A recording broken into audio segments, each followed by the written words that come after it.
What's up guys, Everything Apple Pro here, and besides the new Samsung Galaxy S7, LG announced a new killer flagship device today as well, the LG G5. So on this channel, I don't review or talk a lot about LG. It's not a very well-established brand here in America. I mean, they've been around for a while, but not a very large amount of people buy their phones. But I think that's about to change with the new LG G5. This thing is great in many aspects. It's actually exploring a new segment of smartphones.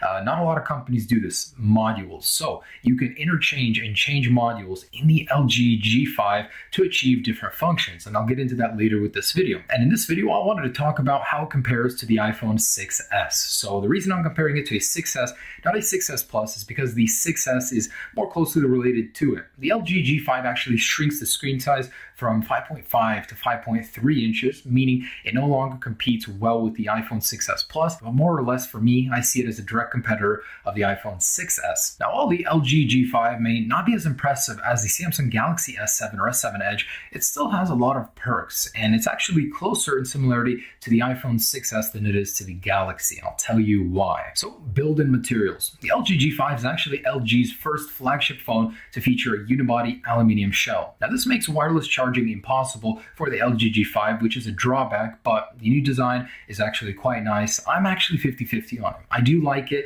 However, the modular design seems a little bit strange. There's just a huge space, empty space on the bottom of the phone that I'm not a big fan of, but the design is better, definitely, than the LG G4. A few things have been shifted around. The camera's on the back, a dual lens module, by the way, and it looks a lot like a Nexus 6P, which I really like that design. It was quite nice. It has Gorilla Glass 4 on the front, and as we know, the 6S has the Aluminium 7000 series and the dual ion glass. So these things are pretty similar material-wise. Design-wise, the LG G5 is actually going to be the slightly larger phone, the 6S being the slightly smaller one, probably a little bit more comfortable to hold. It's got that curved glass and the curved housing itself. So of course the footprint on the iPhone 6s will be smaller. It is a lighter phone. Overall, it is easier to hold and use one-handed because it has a smaller display, 4.7 inches versus 5.3 of the LG G5. Clear advantage for LG in this case.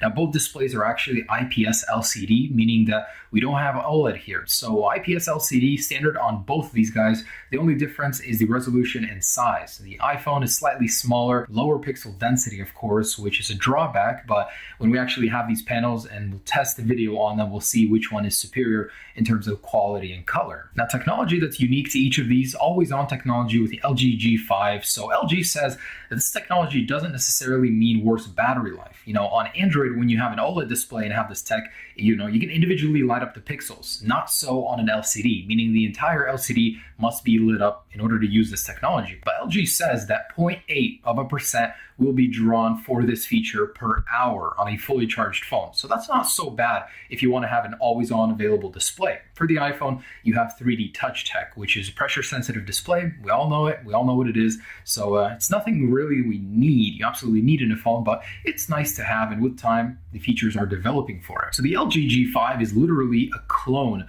of the Samsung Galaxy S7 and S7 Edge in terms of power and internal specs. So we got that Snapdragon 820, which actually replaces the Snapdragon 810. It's a smaller nanometer construction, and it fixes the famous overheating issue with the Snapdragon 810. It's pretty much what the 810 should have been, the 820 is. On the iPhone side, you have the 1.8 gigahertz dual-core Apple A9 chip. Nothing special, but quite extraordinary power for the numbers it puts out. The Snapdragon 820 clocks in at 2.15 gigahertz for 4 of the cores. 4 of the cores are 1.6 gigahertz. This is to balance power and efficiency for whenever you need it. Pretty much standard in most smartphones nowadays. The Adreno 530 GPU, a huge upgrade from the older one in the Snapdragon 810 that was used. We'll actually need to use it in person to get the benchmarks and all that, but the iPhone 6s uses the built-in GPU and the M9 co-processor. So I'm very curious to see how these will stack up on the actual Geekbench and other benchmarks. So 4 gigabytes of RAM DDR4 standard on the G5, 2 gigabytes on the iPhone 6s. Now, I like what LG did with their G5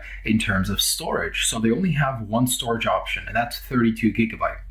They didn't actually penny pinch their customers in order to upgrade the storage. They offered a removable, expandable micro SD slot, just like the S7 and S7 Edge, on the same tray as the SIM card. So you'll easily be able to replace the SIM card and SD on one tray. Awesome. The best part is it's upgradable to 2 terabytes of data. Theoretically, I mean, if you could buy one in the future, this thing is future-proof in terms of storage. No need to worry about that. It's like having the cloud in your phone always, no matter if you have the service or not. So I think that's amazing. The Galaxy S7, if you guys know, is only upgradable up to 200 gigabytes. So clear advantage for the G5. So the cameras, and this is where things get a little bit interesting. The LG G5 has 2 cameras. So it's actually taking cue from the old HTC M8, which actually had a similar technology, and it uses 2 camera modules in order to get better depth of field, selective focus, even a wider angle when taking video or photo. So one of these lenses is 16 megapixels with a 1.8 f-stop aperture.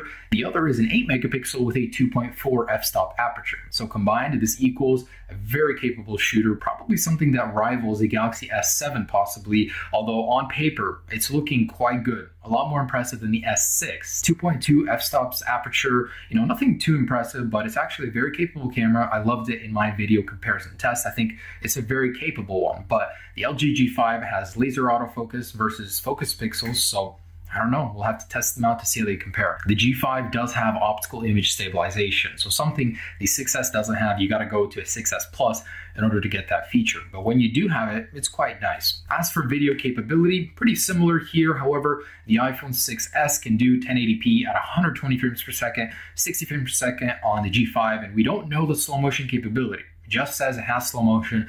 They don't clarify on that. Front facing, 8 megapixels on the G5, 5 on the iPhone 6S. However, the 6S has an advantage here. It has True Tone Flash, color selective for your environments, and it gets you the perfect picture every time. Now, when we get to batteries, there is a very distinct difference here. 2800 mAh on the G5 and 1715 on the 6S. However, one of these is removable and a lot bigger than the 6S one. So even though it's a little bit smaller than the G4's battery, it is removable. Actually, the entire bottom portion of the phone comes out, and it's called the Magic Slot. So this is where you put your modules, and LG actually demoed a couple on stage at the keynote. Basically, one of them was a hi-fi analog to digital converter, or vice versa, for the phone, for people to produce music, an additional headphone jack in there, and some extra battery in there as well. Another one was a camera add-on, which pretty much had 1100 mAh battery inside of it, a shutter button, and you can actually zoom in using a rolling shutter. I thought that was a pretty awesome idea. Not only is it more comfortable to hold, to use it as a camera, it adds extra battery life. Just the fact that these modules can add different functions to the device, there will be so many more that are coming, LG is promising. Now with these modules, there's the battery. You can replace the battery using one of these modules, possibly even upgrade it using an even bigger one in the future. And the G5 actually supports Quick Charge 3.0, meaning you can go from 0 to 80% in just 35 minutes. That blows my mind. I mean, where it takes like 3 to 4 hours on my 6S to get to that level of charge so quickly, that's amazing. Now, when it comes to wireless, pretty standard here, 802.11 AC Wi-Fi on both of them, Bluetooth 4.2 capability on both of them. However, the LG G5 is actually twice as fast in LTE download speeds theoretically, so it can get up to 600 megabits download speed per second, whereas the iPhone can only do 300. So this thing is, quite future-proof. No carrier will do that. Good luck finding one, but it's good to have, I guess. The LG G5 will ship with Android Marshmallow 6.0, whereas the iPhone has iOS 9.3. It's also running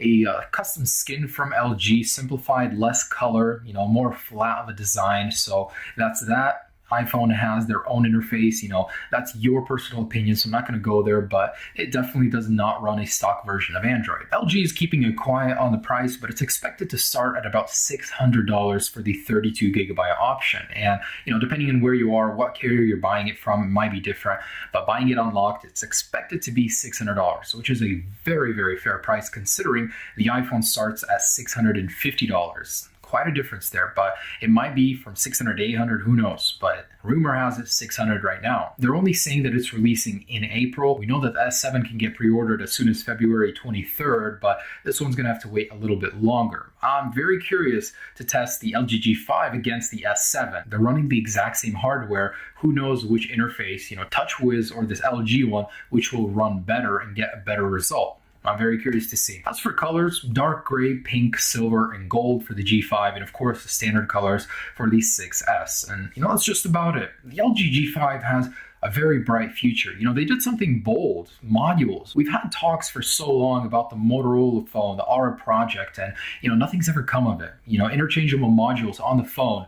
Even this is a good start, just one module. To be able to change that and achieve different things with a phone is really impressive. I'm very happy that LG took that step forward. It's a very bold step, but something that instantly differentiates them, and hopefully in the future it'll be a huge selling point for it. But right now, you know, there's not much available for that in terms of modules, except for the couple that LG's selling, and we'll see where that gets us. But thanks so much for watching, guys. LG G5 will be covering everything for it in the future video, of course, when it is released, as well as the Samsung Galaxy S7. So stay tuned for all of those, guys.